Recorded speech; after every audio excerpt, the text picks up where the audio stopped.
أعوذ بالله من الشيطان الرجيم بسم الله الرحمن الرحيم الحمد لله رب العالمين الرحمن الرحيم مالك يوم الدين إياك نعبد وإياك نستعين اهدنا صراط المستقيم صراط الذين أنعمت عليهم غير المغضوب عليهم ولا الضالين آمين آمين آمين والصلاة والسلام على أشرف المرسلين سيدنا ونبينا محمد صلى الله عليه وسلم وعلى آله وصحبه وسلم.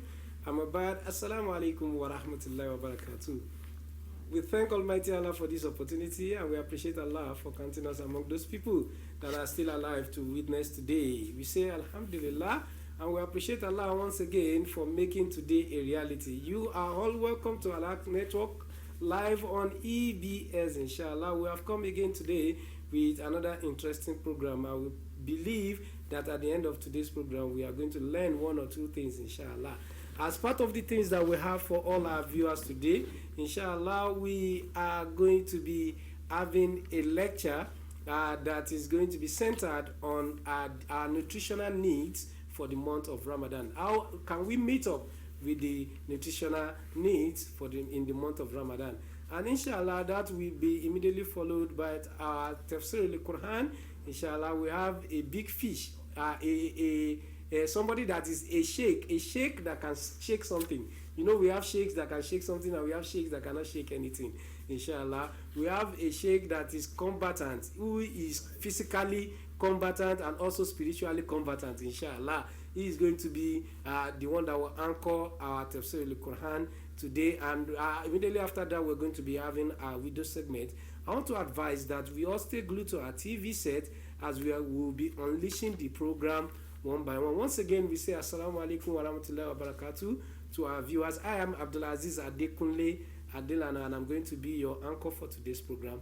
You are all welcome. Please don't go away as we will be unleashing the program. We are going to move straight into our Al-Bayan segment for today, which is going to be the lecture segment, as our lecturer, who is a dietitian, is seated. She is a doctor, ENT doctor, inshallah.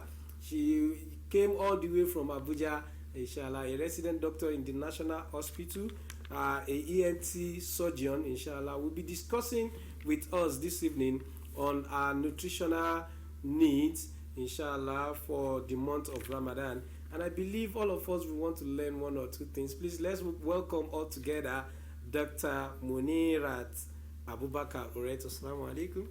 Wa alaikum salam wa rahmatullahi wa barakatuh. You are highly welcome to today's program. Thank you so much. It's a pleasure to be here. We recognize you and we welcome you. Inshallah, our doctor, as I've said earlier, will be discussing with us on our nutritional needs during the month of Ramadan. Yes, from the look of things, or from all we've been hearing, it is very, very important that we are very conscious of what we take and what we drink, what we eat during the month of Ramadan. A lot of people do different things that are not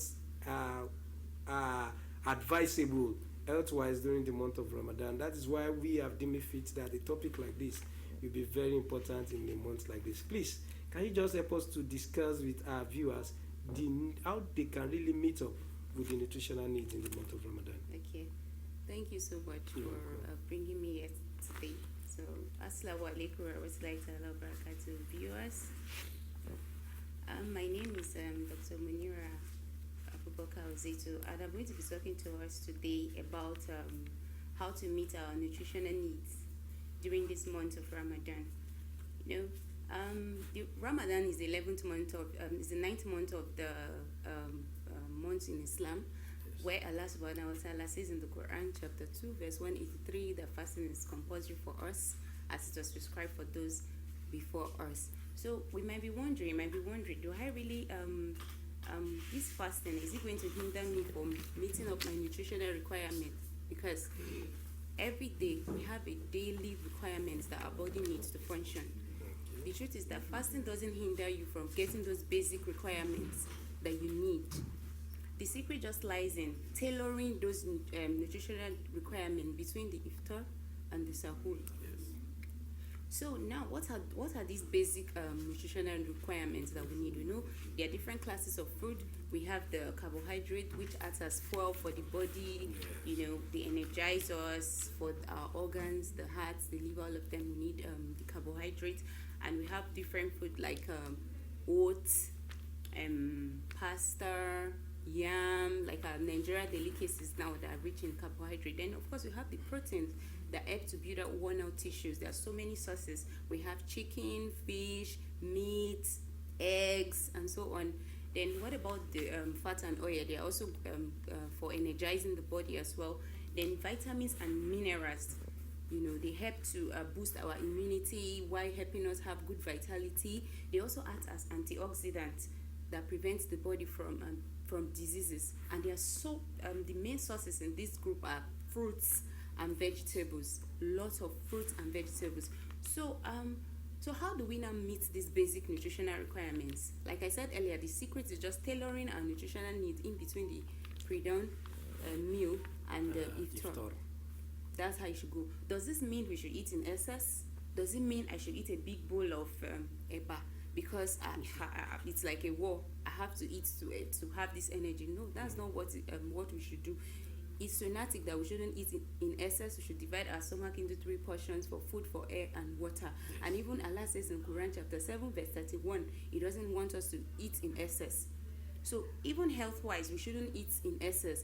We should just eat food that are light portions but have complex carbohydrates. Complex carbohydrates in the sense that complex carbohydrates they can keep us energized throughout the day.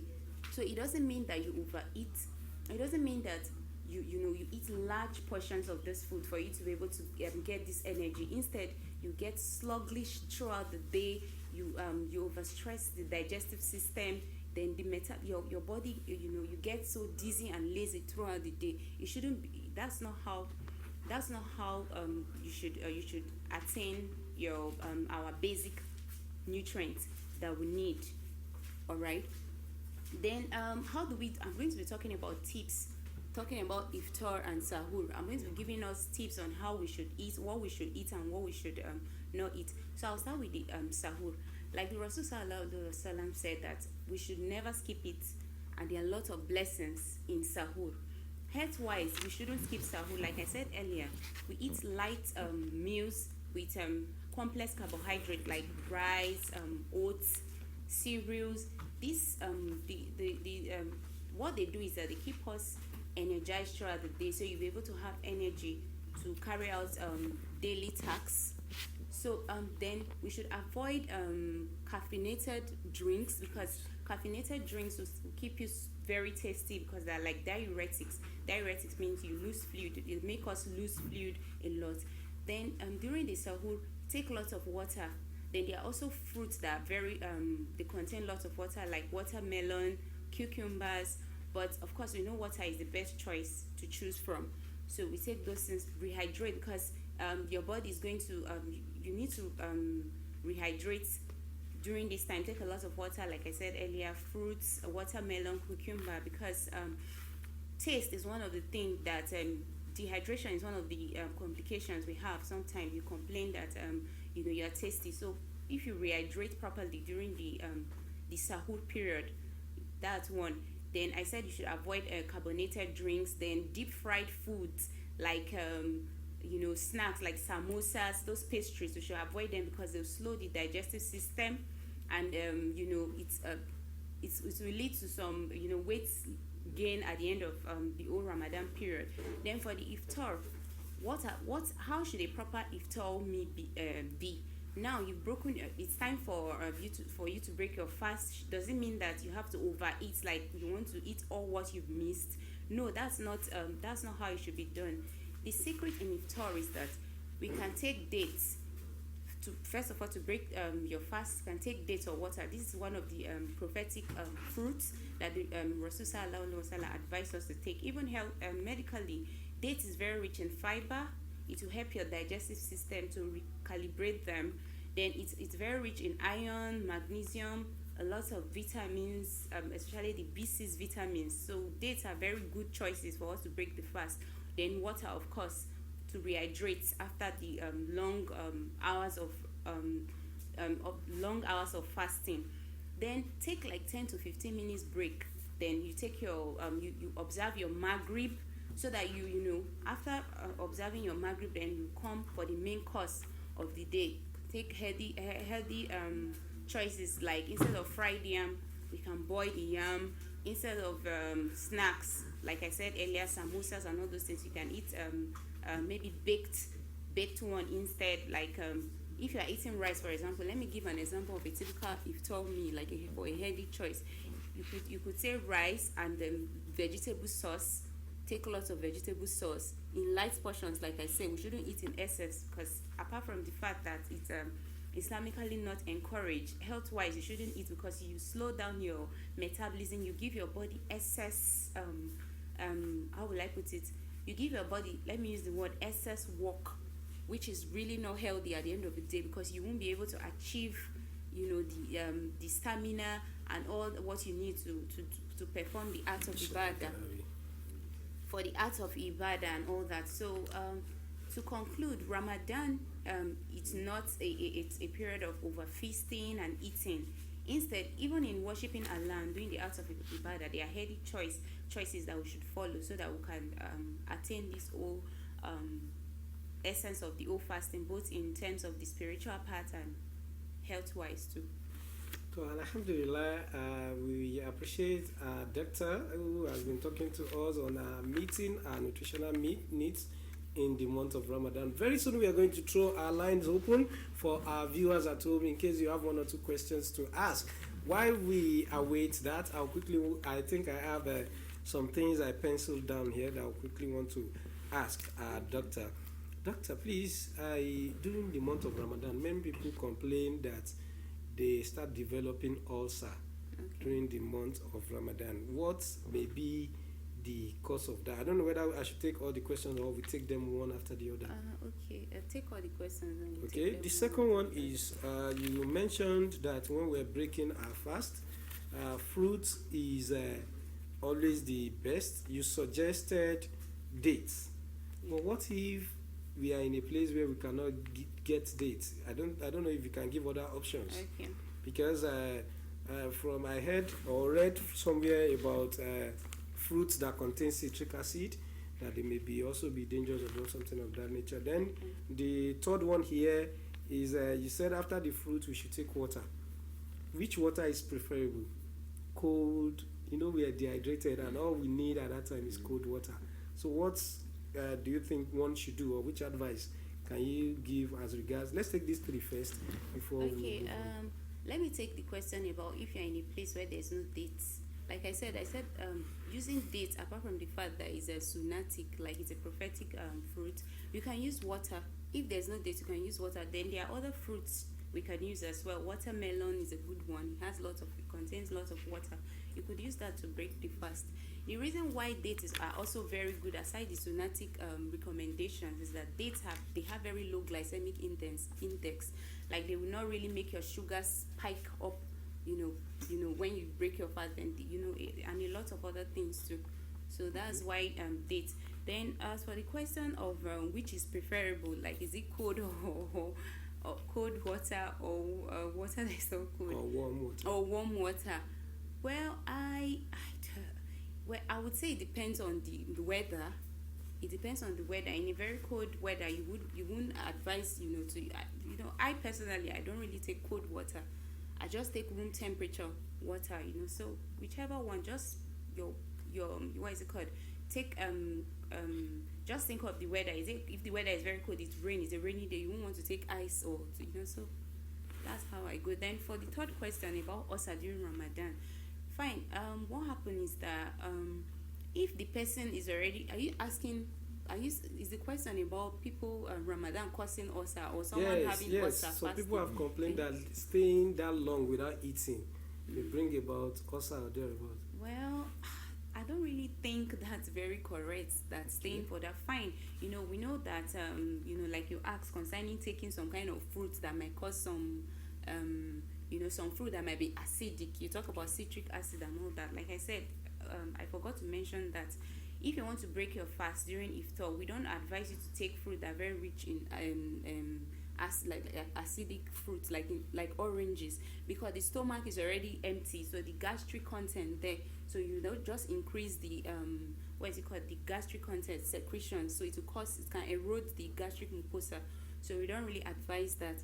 But for ulcer and Ramadan fast, where if you are having some very terrible ulcer pangs, for a patient that have ulcer and cannot fast, Islam already stated people that are exempted from fasting.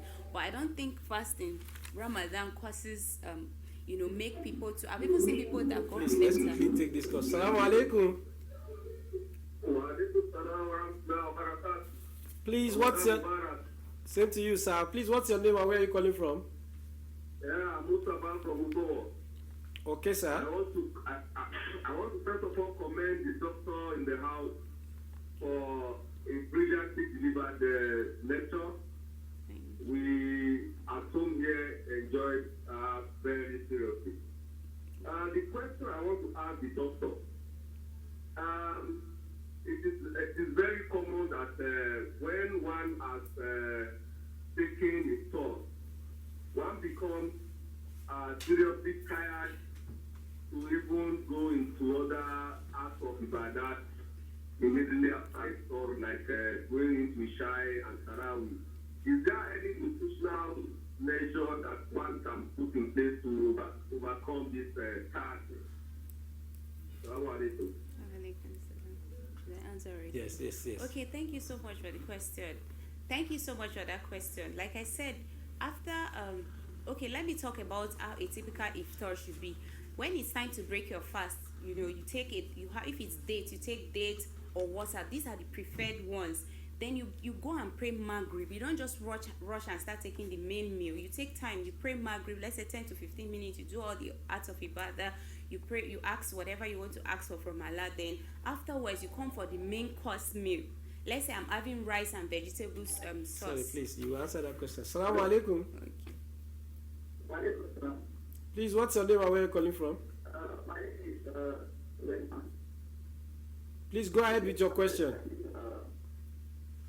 what's the best diet food that is good to eat sahur? Sahur. The best diet food to eat sahur. Okay, no problem. Our doctor will attend to that. Thank you very much. Okay, so like I said, to summarize your question, the question they asked about getting tired, that's why you eat smaller portions. You don't eat a whole bowl of rice that, what I've missed throughout the day, so now it's time. You don't eat in excess. Eat smaller portions. Then after the tarawih, you get hungry, you can take a cup of yogurt, for instance, or smoothie, like fruits, like watermelon you blend, or any other fruit you like, or even yogurts. Like I myself, I prefer to take Greek yogurts. They are healthy choices. You could do that when you eat in smaller portions. Then you take lots of water. The rehydration, you start it from after iftar.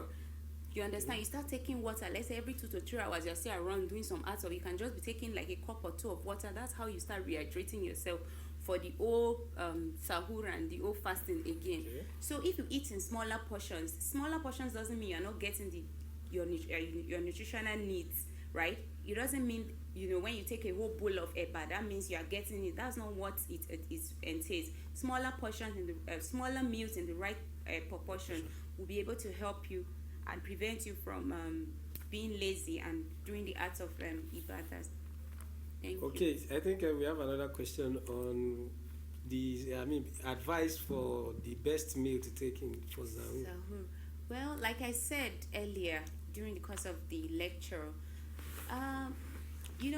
the best choices for Sahur, they are complex carbohydrates. Complex carbohydrates are food that they keep your energy levels. They are slow. Their metabolism is kind of slow. The body does not utilize them fast. So they'll be able to give you energy, release those energy throughout the day as you are carrying out your Sorry, please, let's take this call. Okay. Assalamu alaikum. Wa alaikum salam. Please, what's your name and where are you calling from?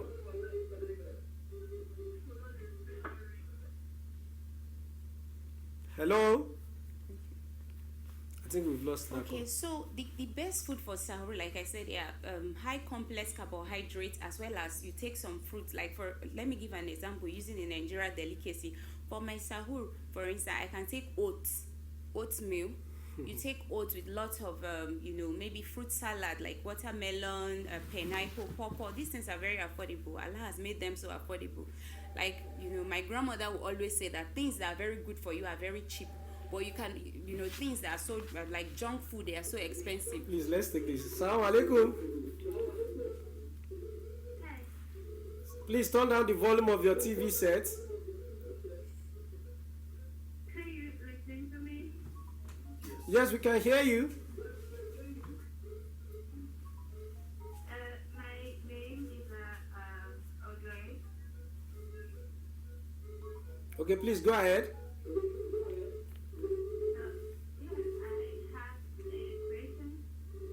Please go on with the question. Sorry, how do I do to break my fast? So You say, how what? what does she? I didn't really get that question. What kind of food do you eat when you break fast? Okay, thank you very much. We are going to attend to that. Okay, It's still it's on still like what the same. yes, Yes. yes. Thank you very much for your question. The question is still like what the other caller asked, like what's the best food? Like I said complex carbohydrate. This kind of food, they don't really they keep you energized throughout the day. For instance, let me use a typical Nigeria delicacy. You could have Please, let's say sorry, oats. please, let's just take this call. Okay. Assalamu alaikum. Hello? Hello, good evening. Good evening, how are you doing? I'm fine. Please, what's your name and where are you calling from? I'm calling from Benin. I'm Sunday by name. Sunday, okay. Mr. Sunday, please go on with your question. My question is not all about what you guys are saying here. Okay. The question is how the country is going. In my side here, we are struggling. There's no food, there's no money. You said in Benin. Where in Benin, I please? need the help from you government. I need the help. Where in Benin, please? Hello? Which area are you staying in Benin? Yeah? Which area are you staying in Benin? I stay in Upper Sapoba Road. Upper Sapomba Road. Yes. Can you Okay. come back after? For being able to get us on this line and coming in, since you said you need something from us, we are going to give you a small bag of rice, 10 kg bag of rice from Kifaya Global. I should call you people later or Yes. now. Yes, just go to Lagos Street. Our address in Lagos Street. Definitely you get your 10 kg bag of rice there. Your name is Mr. Sunday. Sunday what, please? Sunday Genesis. Sunday Genesis. It will be documented. Yes, sir. You can call us back after the program. We'll give you the full address. Thank you, in Lagos Street. Thank you very much. I think we can just go ahead with So we have another caller on the line. Salaam alaikum. Salaam alaikum. Wa alaikum salam. Please, what's your name and where are you calling from? From Benin area. Your name, please. Blessing. Please go on with your question, please.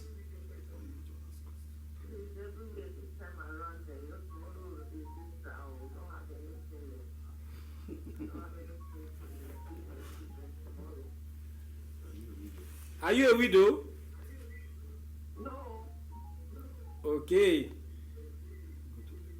Now, Madam Blessing, your name is Blessing what, please?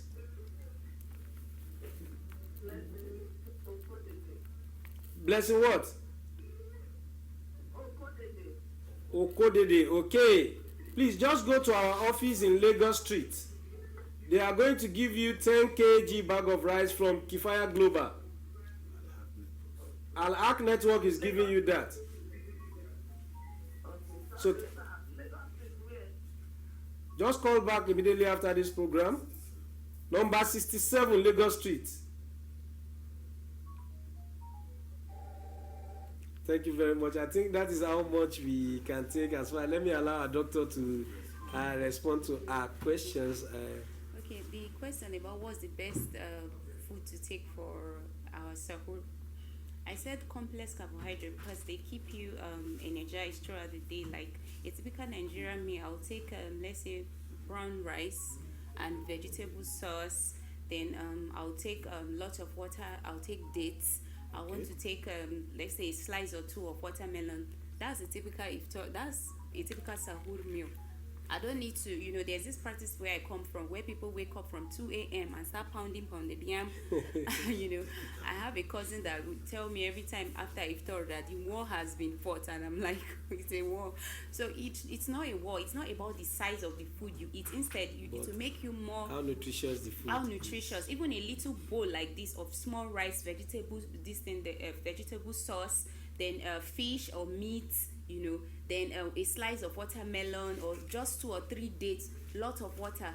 That is a very nutritious meal. I think the belief of a typical Nigerian man is you should eat, let your food tummy be filled, so that during the day, as the thing is digesting, it will be digesting gradually, so you still have some remnants. No, that's why I said complex carbohydrate. They don't digest fast. Okay. They keep you. They are slow to digest, so it keeps you energized all through the day. Not the whole portion. If it's too much, your body gets weak. You get sluggish.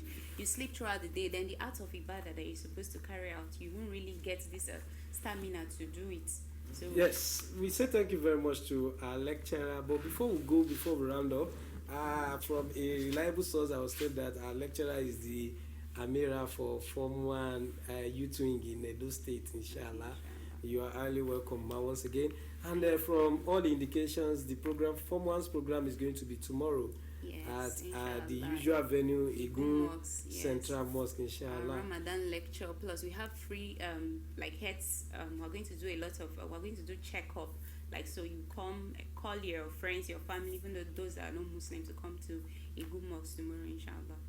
Definitely, we all know that Al-haqq Network will definitely be there. So what time? From 10 a.m. inshallah. From 10 a.m. I think the program, the medical checkup will start earlier. Then the lecture itself will start by 10. Please, our viewers, make sure you go there at Igun Central Mosque.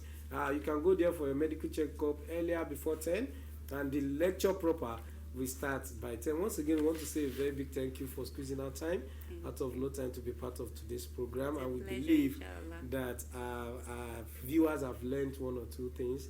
And we sincerely hope that when we invite you again, you're going to make up time to be here.